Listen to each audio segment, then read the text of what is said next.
Hi, Caleb with Brownells here. In today's quick tip, we're going to be answering a question we get quite often.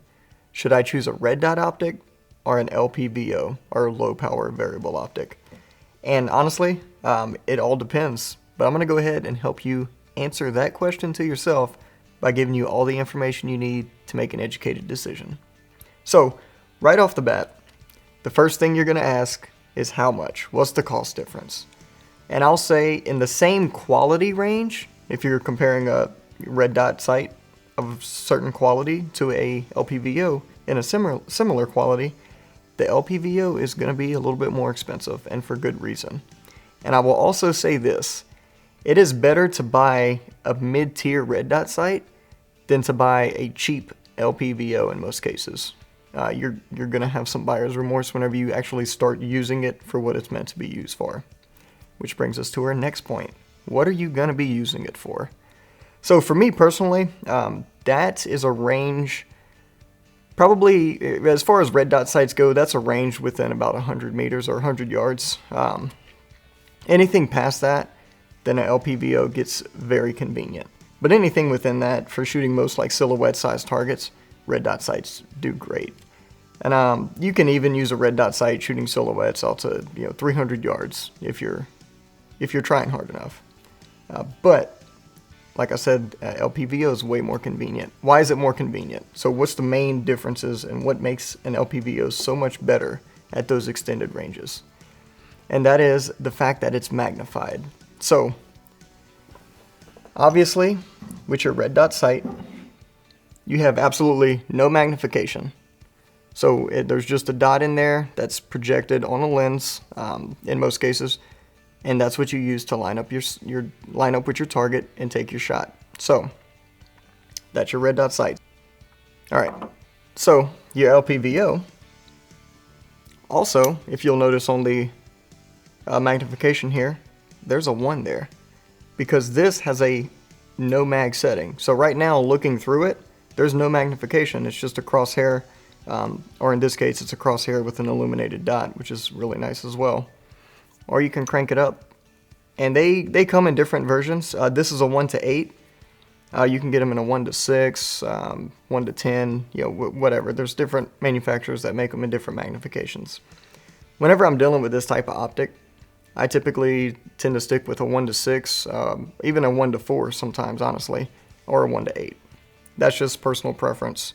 I don't really need anything more than that with the type of shooting I'm doing with this type of optic.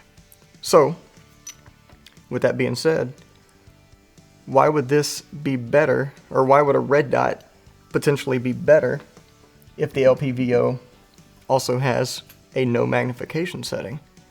Other than cost, faster target acquisition is going to be the biggest thing for me. And I know this is the thing that gets argued with the most, but this short tube right here is easier to line up and pull up and get on target easier than it is with this long tube here, because everything has to be in alignment and you have to deal with eye relief as well. You don't have to deal with any form of eye relief on the red dot sights. So that's another big advantage there. Next one's going to be size and weight. This one's pretty obvious. The red dot sight is smaller and in most cases lighter than your LPVOs. Now, let's get into some other things here. So if you notice, the rifle in front of me has this sight tower on the front. Now with this aim point mounted on here, or just any red dot in general, you notice it's mounted high and it's looking, if I get it even with the rail here, it'll be looking right at to right over where that front sight post is. So you can still get your cheek weld and look and see right over. A big misconception with any kind of scope on here is that the sight tower is going to mess up your sight picture, your field of view.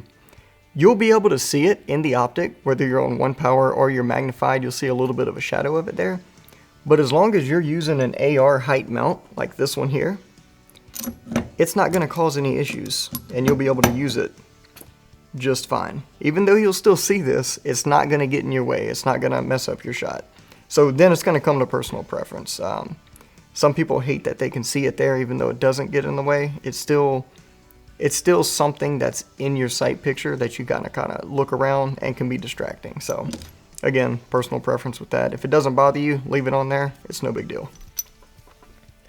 And another thing I want to get into, and honestly we could do a whole nother video on this, is going to be magnifiers. So you may have seen them before. If you mount your red dot on your firearm, there's something that mounts behind it that'll flip out the way, and it's a flip over magnifier. And all that's meant to do, there's no reticle or anything inside that magnifier. All it's meant to do is magnify the dot in your red dot sight or your holographic sight or whatever. So that's another thing there, but in a lot of cases those tend to add a lot more weight as well. And honestly, we can do a whole nother video on it, and we may actually just do that in the future because there's so much more to be said about magnifiers. So for this one, we'll just stick to the red dot versus the LPVO.